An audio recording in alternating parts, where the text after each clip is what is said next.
Hello दोस्तों, मैं हूं हकीकत का आईना। तो आइए एक बहुत ही प्यारा स्टोरी लेकर आया हूं, जिस स्टोरी का टाइटल है ईश्वर बड़ा ही दयालु है। एक माली और राजा की कहानी। बहुत पुरानी बात है। एक राजा ने राजमहल के पास ही फलों के बगीचे का निर्माण करवाया, जिसकी देखरेख के लिए एक माली को रखा। वह माली अपने परिवार के साथ बगीचे की देखभाल करता और हर रोज ताज़े फल राजमहल ले जाकर राजा के सामने रख देता। एक दिन माली ने देखा अमरूद, अंगूर, बेर और नारियल पककर तैयार हो रहे थे। माली सोच में पड़ गया कि आज महाराज को कौन सा फल खाने के लिए ले जाना चाहिए। कुछ देर यूं ही पके फलों को निहारने के बाद माली ने सोचा, क्यों ना आज राजमहल अंगूर लेकर जाए। उसने अंगूर की टोकरी भर ली और राजमहल में राजा के सामने पहुंच गया। राजा अपने किसी निजी विचारों में खोया हुआ था।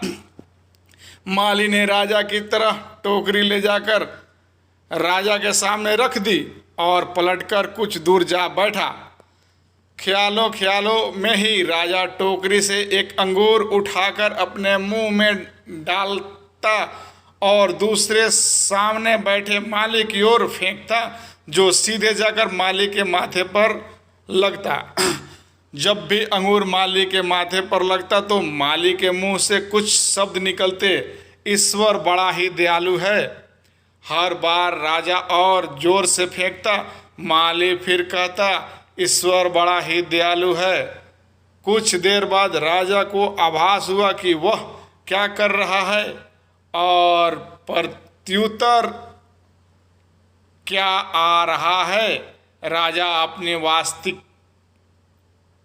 वास्तविक मुद्रा में बैठ गया और माली से पूछने लगा, मैं तुम्हें बार बार अंगूर मार रहा था और फिर भी तुम कुछ यही कहे जा रहे थे, ईश्वर बड़ा ही दयालु है, क्यों?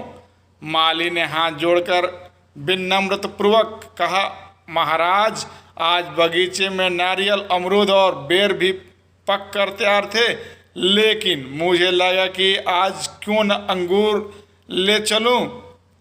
यदि आज मैं आपके लिए अमरूद, बेर या फिर नारियल लेकर आता तो इस समय मेरी स्थिति क्या होती। इसीलिए मैं हर बार कह रहा था, ईश्वर बड़ा ही दयालु है।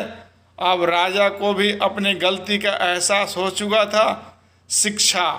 ठीक इसी प्रकार ईश्वर भी हमारी मुश्किलों को सहज में ही आसान बना देता है, किंतु फिर भी हम ईश्वर को दयालु कहने की बजाय दोष देने से नहीं चूकते।